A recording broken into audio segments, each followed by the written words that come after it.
Welcome, everyone, to RB1 Colon, a fantasy football podcast, part of the Fake Teams podcast channel. I am your humble host, once conducted the now completely dead Devin Funchess hype train, rom-com aficionado, said Christian McCaffrey would go 1,000 before it was cool, worshiper of the now healthy N'Keal Harry, and Damian Harris, truther, the married one, Pete Rogers. And I am joined by all of the guys. We got DK Metcalf, number one admirer, doubter of Juju Smith-Schuster, proponent for a line of Jon Snow hair products. You heard it here first. Resident old man Clark Barnes.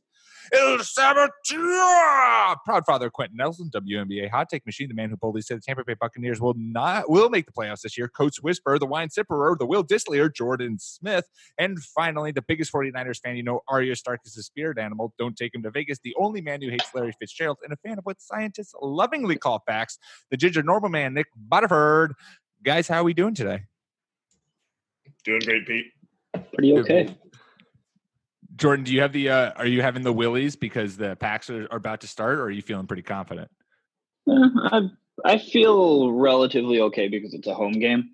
So I feel like they'll try their best, and that's all that counts. And that's all that matters. People who are listening to this podcast can, since they'll already know what happens, can judge whether or not Jordan will actually be really happy at the end of this show or really sad at the end of the show. We'll see.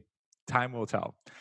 I am in a house of Packers fans currently, as Becca's mom is out visiting for the long weekend. So that is why we are trying to make this a quick and condensed podcast, because Pete's got, son-in-law duties to partake in and to do. And we're going to watch the Packers game. So we're going to hit the news. We're going to give some waiver wire targets, and then we're going to get it out of here. Short, sweet, and simple. And because we're a news-centric podcast this week, we have a very special guest. The news will be brought to you this week by the punny newscaster, Clark Burns. Clark Burns, start us off with the first news bulletin of the day. Dismissed. Will Dissly out for the season with an Achilles tear.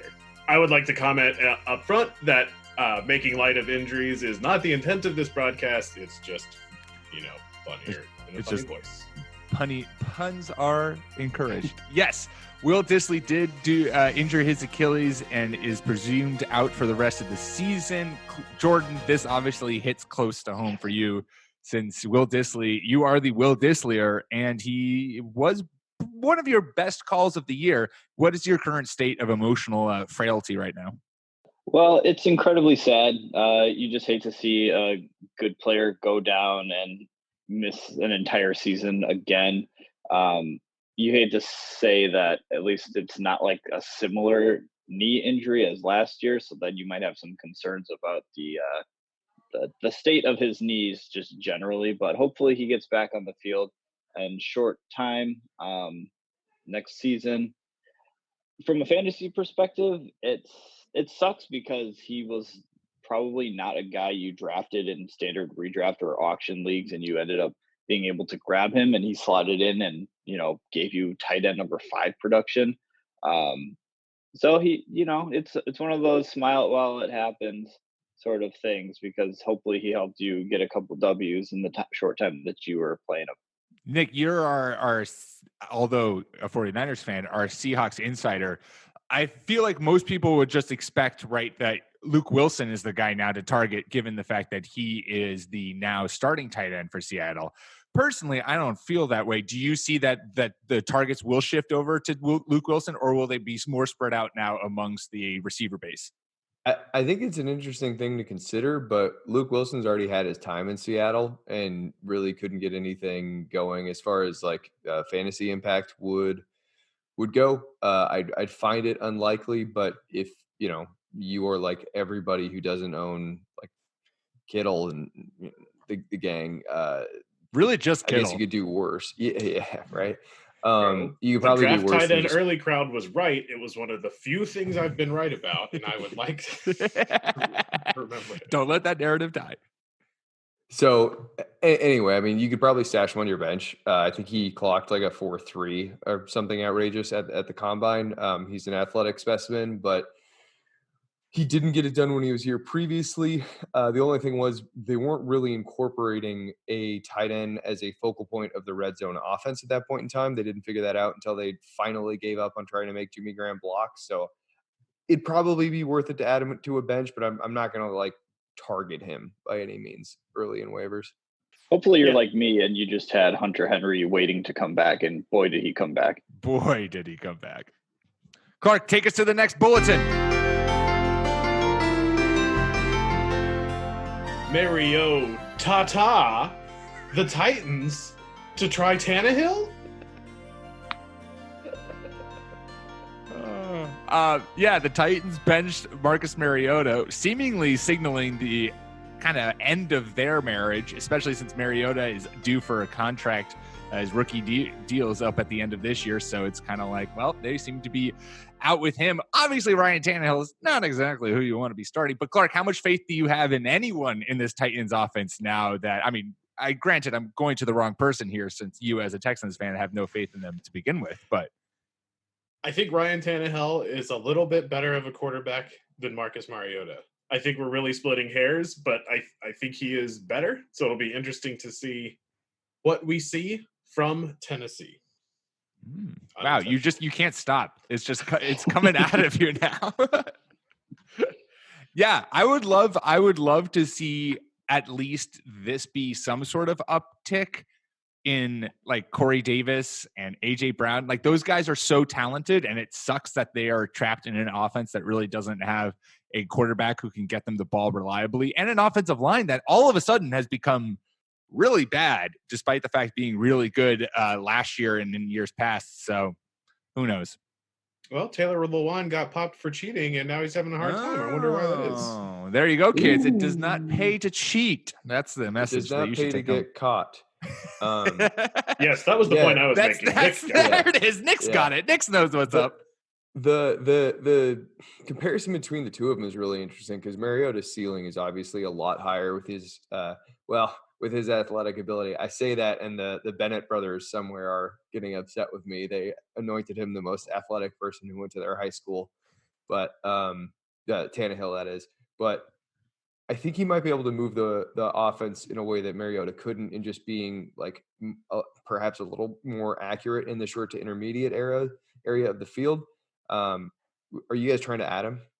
No, I'm not trying to add Ryan Tannehill. No, I mean, there's other quarterbacks out there who are much worth the add. My worry is just that the pass offense has already been so stagnant. And again, this offensive line has been crippled, or we haven't really seen them at their best. Derrick Henry is basically turning into Trent Richardson in the AFL, where he averages 2.5 yards per carry, but 13 touchdowns.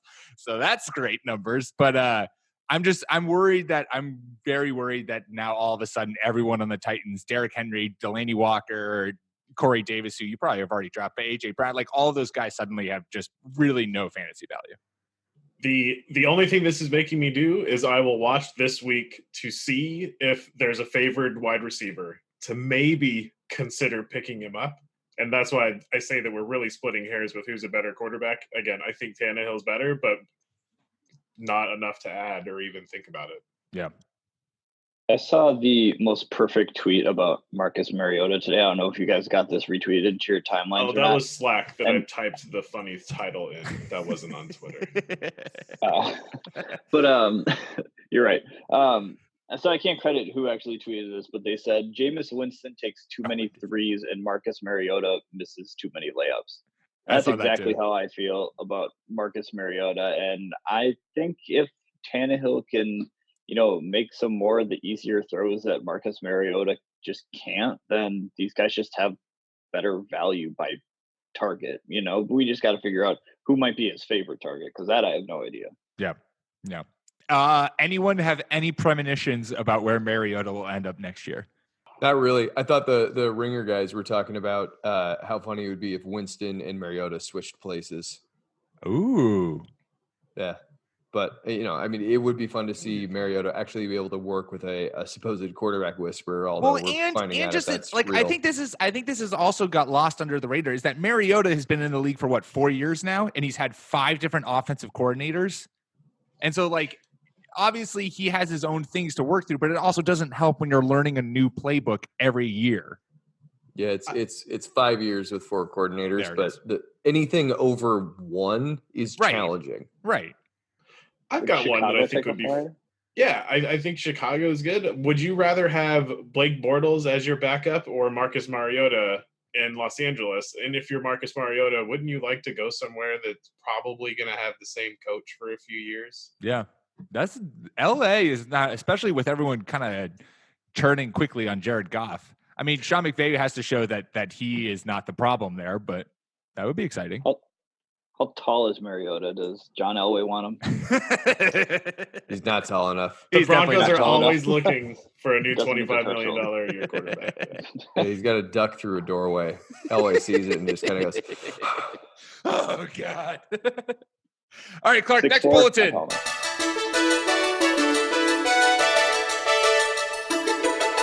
Diggs dug the end zone on Sunday, hitting pay dirt twice. Is this a new thing in Minnesota? Hitting pay dirt thrice. Stephon Diggs scoring 3 touchdowns. Kirk Cousins looking like a $80 million quarterback all of a sudden, throwing for 300-plus yards as the Vikings picked apart the Eagles secondary. Yeah, what is up with Stephon Diggs? Jordan, what is your vibe as NFC? I'm picking just the right people to talk about these topics off the gate. What is your vibe? Because Stephon Diggs has been a receiver who anyone who's had him has had a very negative relationship so far this season, and likely his performance helped not a lot of people given the fact that he was probably on most people's benches. But do you think that this is something that can sustain moving forward? Well, Stephon Diggs had a pretty good day, and so did Adam Thielen. Actually, had a pretty decent day himself. But my first instinct is to be like, well, like this is the Eagles secondary, and they can just get carved up by a lot of good to great NFL quarterbacks. I still think Kirk Cousins is good. I've never really thought like, oh, why don't they just cut bait with Kirk Cousins now and save themselves the hassle? Like that'd be the dumbest thing in the world to do. He's still a pretty decent quarterback. And Stephon Diggs he's always somebody that I feel like you should have in your starting lineup as like a wide receiver 2 or a flex, because I think his ceiling is just too high to gamble with putting him on the bench. Even if he's had some pretty down weeks earlier in the season, I think it's something that look at how well they played yesterday. They looked better when they threw the ball. They looked better when they've thrown the ball to Adam Thielen as well. So hopefully that coaching staff has finally taken the hint. Nick, are they still donkey doo-doos? No, so it's important when these things happen to try to figure out why it happened and not just be like, I told you Diggs was good.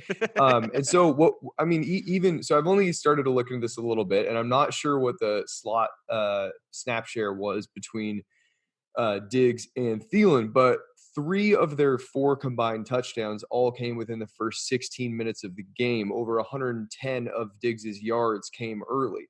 I know that they were also throwing on first and second down, and they were running play action at a high rate in the process. These are all things that forward-thinking offices like to do. Ironically, this is something that John DeFilippo led the league in last year, their former offensive coordinator. So they go back to what he was trying to implement, and their offense looks phenomenal. Kirk Cousins looks awesome. And so much of their early season issues was just coaching. You're running a scheme that doesn't help your players, and whether your players are like good or bad doesn't really matter that much. A good system can really change the outcome of games. So anyway, the way that they use these guys was phenomenal. I did say on the rundown they have a decent chance in this one to get things going, especially given the matchup. Personally, I'm not going to bank on Stefanski and Zimmer changing their lifelong philosophies. Or Stefanski, I know he's kind of like, I'm a yes man. I'll do whatever is asked of me. But Kenny Golladay oh my God. Is this game already started?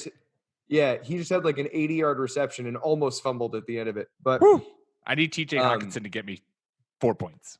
Okay, well, not there yet. But anyway, thanks, I'm not going to bet on the coaches sticking with the smart decision making that they showed this week, because they haven't shown that for a long time. Personally, I would sell on Stephon Diggs. But if you want to stay with them and see what happens, if they're going to change their play calling, I get it. You use early round picks, and I would have sold Thielen a long time ago, and I would have missed out on all the points scored. So,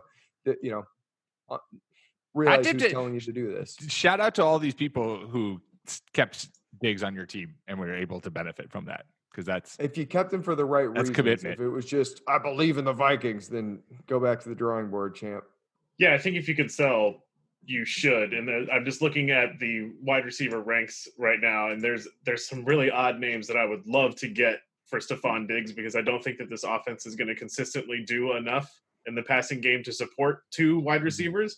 There will be a handful of games where Stephon Diggs has great games, and then there will be a handful of games where Stephon Diggs gets you 2.3 points in your starting lineup and just crushes you. I would love to get Terry McLaurin for Stephon Diggs. I would love to get your boy, Courtland Sutton, for Stephon Diggs, Tyler Lockett. These are all guys. McLaurin's number 8, but a new name that I think you might be able to get for Stephon Diggs. But everybody else is under him. Calvin Ridley, Julian Edelman, DeAndre Hopkins. You'd never trade Hopkins. But yeah, so if someone is the I told you so, Stephon Diggs is good guy, and they make you an offer, I would negotiate real hard. Not because I don't think Stephon Diggs is good, but just because, Thielen had a good day, but usually it's just one of these guys. Yeah. I don't want to ride that roller coaster. No, that's fair. Another news bulletin. Clark Burns. It's easier just to have you do all this. That darn old cat returns to the Jets. Sam Darnold's spleen managed to survive the weekend as the Jets took down the Dallas Cowboys, which of course Clark loved, because anytime the Cowboys lose, Clark's a happy man. He looked good. Sam Darnold looked good. The Jets offense is alive and well. Robbie Anderson is now a legit deep threat again, and Jamison Crowder is getting 7 billion targets. Nick, how much are you buying into the Jets offense moving forward from a fantasy standpoint now that Sam Darnold is back and his spleen seems to be not so large? I am interested in it. Do you guys, I'm unfamiliar with how many plays they ran. I would be really curious to see. I don't have that number. I don't know if you guys do, but I'd be very curious to see Stats if and Gase info is is able on to it. get. Okay, cool. I'd be very curious to see if Gase is able to get the tempo kicked up a notch with Darnold back. I am interested in acquiring Jets players, but the upcoming this week they've got to go face New England, so it's going to be a bumpy ride, and I don't know if I'd try to acquire them coming off such a hot performance against Dallas. I might try to wait until this next week, because after that they get Jacksonville, which is not a defense we worry about anymore. Miami, New York Giants, Washington, Oakland, Cincinnati, Miami, Baltimore, Pittsburgh. Like, that's a phenomenal schedule. So I guess, hey, I guess try to go get yourself some Jets, but next week it might be a little bit easier. Yeah, I would say that with Sam Darnold, even if like the Jets aren't good, as long as Sam Darnold can take care of the football, he's a good candidate to get you some nice witching hour points, because they might have to end up throwing a lot, and they already have Le'Veon Bell, so it's part of their game plan. It behooves them to toss the ball a lot, and Jamison Crowder value back up. Yeah, I think Bell might be a target. Nick, to your point, he didn't have a great game. He looked okay, and that owner may be frustrated. So I think he's worth picking up because the whole offense is getting better. I'm excited that Robbie Anderson got the run that a lot of people, me, were hoping that he would get. And I think that this is going to be a tale of two cities with Darnold back at the helm for the Jets. This doesn't make them a great team, but they are once again fantasy viable. Yeah. Yep. And we might touch on them when we talk waiver wire ads. Clark, final news bulletin.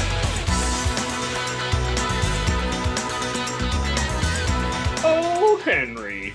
Hunter Henry returns to get 100 yards and 2 touchdowns.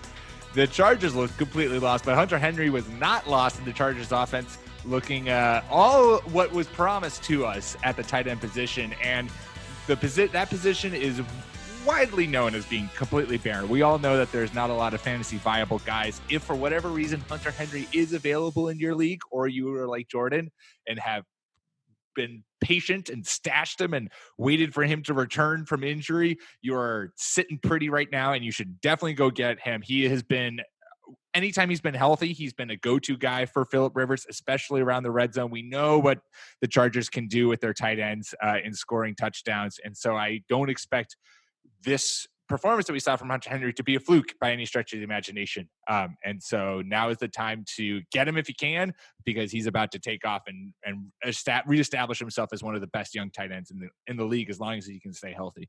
Yeah, I think that's the key right there. The only thing that's stopping Hunter Henry at this point is his health. You hope that he can stay healthy throughout the rest of the season. I was not expecting him to come back and just produce like he did right away in the first game. I thought maybe he'd be on a pretty heavy snap count. Maybe he'd get out there just to, get the legs warm a little bit, but they were just like, well, they first threw of all, him in the deep end. Right. Well, first of all, they sucked. So, yeah, first things first, they were awful. But yeah, Hunter Henry, hopefully he can keep it up because the fantasy world needs tight ends. Amen. I'm a little bit worried that this hurts the value of the already shaky running back duo here. This running back duo has not been great. Right? He's a monster in the red zone, and they are hell-bent on giving the sloth-like Melvin Gordon more touches right now. They're kind of just taking the offense off the rails. They seem to be trying to do an organic tank, like what the Dolphins are. They just all of a sudden they just have seemed to just like they've been ignoring Keenan Allen. Austin Eckler suddenly is no longer a part of their game, and they're like, "Hey, we're going to run with Melvin Gordon 1,500 billion times, and we're going to throw the football to our tight end." And Hunter Henry worked it, but like, what happened? How did you turn Keenan Allen from like the best wide receiver in football to just this afterthought? So this is kind of, I mean, we've talked about this before. They're one of the few remaining teams that just not even doesn't like utilize that analytics very much. They don't have a department. So Crazy. Taking away their bell cow just could sort of help them luck into going, I guess we'll use the other pieces. He's back now, and they're just going to use him uncreatively. Eckler should be the lead back at this point. But anyway, trust the science nerds, you guys. They know what they're talking about. It's like the Bill Simmons Ewing theory. They were forced to just kind of play better, and they were out of their own way when they didn't have Melvin Gordon. So there you go. There's the news. Thank you to the punting newscaster, Clark Burns, for announcing the news and guiding us through this early little segment. Before we get into fantasy MVPs for week 6 and week 7 waiver wire ads, we are going to take a quick ad break. All right, we are back, and we're going to quickly, before we hit waiver wire ads, we are going to quickly give our week 6 fantasy MVPs. Now, I said this to our social media client communicator thing that we use to talk to each other. Since my mother-in-law is in town, I basically took Sunday off from football, so I don't really know what happens. I'm just kind of going off of what the narrative has been shared to me as to who my MVP is. But we'll start with you, Clark. Who is your MVP for week 6 of fantasy football? My MVP selfishly is Robbie Anderson, who I chose to start over Josh Gordon, and I have just been floating on that one since Sunday evening. The most valuable player in fantasy football last week, Yeah. Robbie Anderson. Yeah, I buy it. It's for you. It's my vote. It's My vote, my choice, Pete. That's fair. Hashtag Jordan, 2020. who's your MVP for week 6? So my week 6 MVP is Deshaun Watson. He's been on fire the past 2 weeks, and especially yesterday, he was the running quarterback cheat code in that he scored 2 rushing touchdowns and 42 yards on just 10 attempts running the ball, which is pretty dang good for a quarterback, I would say. And part of that has to do with the fact that he would also have had just a much larger day if his receivers could catch the ball. Yeah, Because Will Fuller there was- dropped 3 touchdowns. Yeah, there's 3 dropped touchdowns, and yeah. Yeah, Deshaun Watson heating up. Yep, he's my MVP for the week too, because not only did he get you a boatload, he was the best quarterback in fantasy this week, he also took down Patrick Mahomes, rating NFL MVP, and has cemented himself now as the best young quarterback in the league. Patrick Mahomes can go suck it. I think Russell Wilson kind of edged him out there, to be Well, honest. Russell Wilson is old, Nick. Sure. Watson actually, I think he lost 4 TDs. Hopkins dropped 1, and Fuller dropped 3. There was all It's kinds brutal. of – it was a rough outing, and yet he still managed to put up like 30-plus points. I'm obviously really happy that the Texans won, but that game was an absolute shit show. That game was terrible. Oh, there was a penalty like every other play until the third quarter. Will Fuller forgot how to catch. The defensive backs were holding everyone. There were 2 extremely obvious pass interference calls, which is stupid that we're reviewing them. But if you're gonna review them, don't be an ass about it. It's that game. They're snatching entertainment away from. I can't think of a good phrase. They're finding a way to ruin the NFL, and that game is a great example. That game should have been awesome, and it was just a shit show. Nick, who's your MVP for the week? I'm staying on brand and tipping my cap to you, Pete. My MVP is Matt Ryan. He went 30 of 36 yards, and he did what Pete so elegantly brought into artistic life. He cleared 300 yards. And we talked about this. We talked about this in the rankings. We talked about this in the rundown. Pete talked about it through a beautiful medium of crossover artwork on Twitter. But yeah, he cleared 300 yards again. This is he's done it in every game this season. He had four touchdowns, no turnovers. He added a lovely 7 yards on the ground. The dude is on fire, even though the team is also on fire, but in a different kind of in a negative way, in the house burning way. Yeah. Anyway, Matt Ryan, man, late round QBs. I'm freaking out. Our Halloween costumes just arrived, and Becca's getting very excited and trying it on right now. We got them shipped from China. Do you want us to ask what they are, Pete? Yeah, I would like you. I mean, I did lead. Give you a big opening right there for you guys to ask what we're. No, I don't know you. I know you don't care now, Nick. We are going as Steve and Robin from Stranger Things season 2 when in their Ahoy costumes when they work at the ice cream bar in the mall. For those who have seen Stranger Things 2. So I don't remember that, but I was gonna have long hair and a beard so I could be Tormund, and then you didn't. Season 8 crapped the bed, and I said, "Fuck this! I'm not gonna do this shit." All right, quickly, let's wrap this up. Week 7 waiver wire targets. We if you've got multiple, let's throw out multiple. Normally, we just say if you got one, who are you adding? But since we got plenty of time and the show is a shorter one, we'll say if you got 2, you got a couple, throw them out. We'll start with myself. I tend to pass the first roll around, but I'm going to take the responsibility of starting us off. I think the guy you get is, we talked about him, the Jets offense is back, and I'm buying Jamison Crowder again. Since Sam Darnold has been the starting quarterback, yes, I took it right out from under Jordan. With Sam Darnold as the starting quarterback, he saw 17 targets obviously in week 1, and he saw 9 targets this past Sunday. I just think that he's already and going to be Sam Darnold's go-to guy in terms of getting the ball out of his hand quick. I think regardless of the fact that they are going to be playing the Patriots, that he still has value. We saw Golden Tate. Yes, it was kind of a fluke touchdown play that Golden Tate managed to score on against the Patriots, but we still saw that they were giving him the underneath stuff, and I think that's where Jamison Crowder is going to work and operate. And so if you play in a PPR league, he is a must-own. Totally agree. His target share went up to 9 targets yesterday just with Sam Darnold coming back. And I think a lot of people might have dropped him just in the subsequent weeks that Darnold was out. So good chance to grab him. He's at 42% owned in Yahoo. So there's, you got a coin toss. Right. If he's available, you got to get him. Jordan, I know I took your guy, but do you have another man to go add off waivers? Just a quick backup. I kind of had an eye on this game. The Arizona Cardinals, maybe take a flyer on Chase Edmonds. See if you can add him to your bench if you're in a deeper league. Only 22% owned in ESPN leagues. And he's got double-digit points the past couple of weeks. David Johnson has been playing, but he's been nursing a back injury. So if that starts to flare up again, there's a solid chance that Chase Edmonds could be the feature guy. And even if he's not, he's factoring pretty well into that offense. He's getting involved in some passing stuff, and the broadcast said they really like him. So there you go. What more do you need?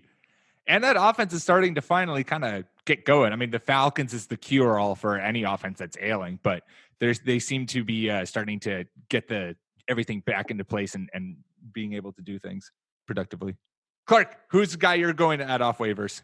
So we've got two from the same game. First, pat ourselves on the back last week for being completely right that Darren Fells was a good desperation play. He got 69 yards, which I know isn't an offensive explosion, but in the league bereft of tight end talent, that was a very solid play. You probably outperformed your opponent. It's a nice amount of yards.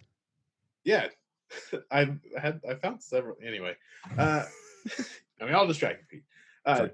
The tight ends are involved in the Texans offense. They're throwing them out there to help with blocking, and people are forgetting about them, and they're getting open in pass coverage. Jordan Akins also had an okay game, but it does look like Darren Fells is more of the offensive weapon.